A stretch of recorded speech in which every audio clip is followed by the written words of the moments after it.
Deretan informasi terpopuler di cnbcindonesia.com. Kita mulai dengan hot news yang pertama seputar pemilu. Capres nomor urut 1 Anies Baswedan buka suara perihal sikap Ketua Umum Partai Nasdem Surya Paloh yang menerima hasil pemilu dan mengucapkan selamat kepada Prabowo Gibran. Kamis pagi tadi Anies menegaskan jika proses dan hasil sama-sama penting. Oleh karena itulah pihaknya hari ini mendaftarkan gugatan kecurangan pemilu ke Mahkamah Konstitusi.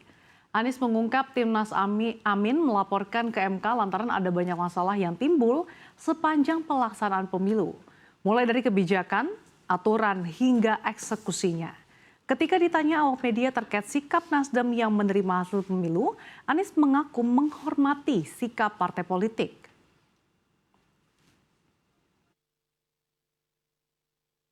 Dengan sikap kita semua memahami bahwa sedang menjalani proses konstitusional. Partai politik memiliki hak konstitusional dan partai politik juga memiliki sikap yang harus dihormati. Jadi kami menghormati, menghargai, dan insya Allah kita terus sejalan di dalam mengusung gagasan perubahan untuk demokrasi yang lebih baik. Jadi di aspek itu kita bersama-sama dan kita saling menghormati. Kita juga menghormati langkah yang diambil oleh semua partai-partai lain.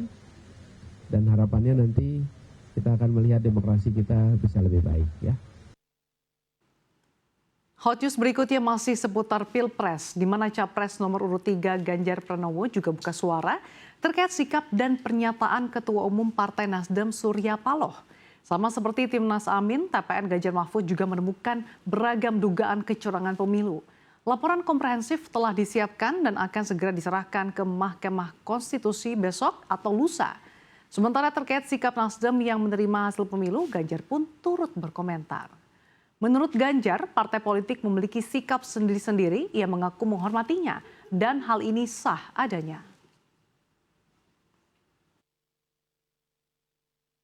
Soal partai lain mereka punya sikap sendiri-sendiri, ya kami sangat menghormati dan itu sah adanya.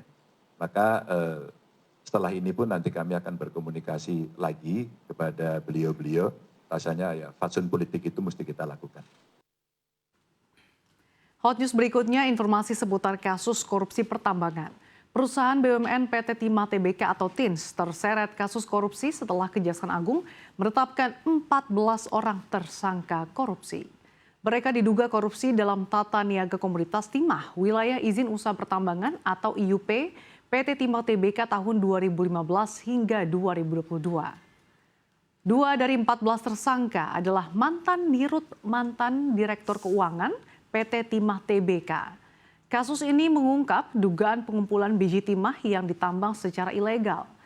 Untuk melegalkan kegiatan perusahaan-perusahaan boneka, PT Timah Tbk menerbitkan surat perintah kerja borongan pengangkutan sisa hasil pengolahan atau SHP mineral timah, di mana keuntungan atas transaksi pembelian biji timah tersebut dinikmati oleh para tersangka. Belakangan Kejagung juga menggeledah rumah hingga kantor Crazy Rich Jakarta Helena Lim pada 6 hingga 8 Maret 2024. Tim penyidik Kejagung pun menyita sejumlah alat bukti termasuk uang tunai sebesar 10 miliar rupiah dan 2 juta dolar Singapura.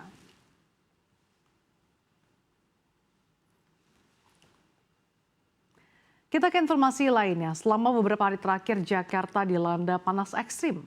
Bahkan langit juga terlihat cerah dan tidak ada tanda-tanda akan turun hujan. Dalam akun Instagram resminya, BMKG memberikan perakiraan cuaca dari Kamis hingga 26 Maret mendatang.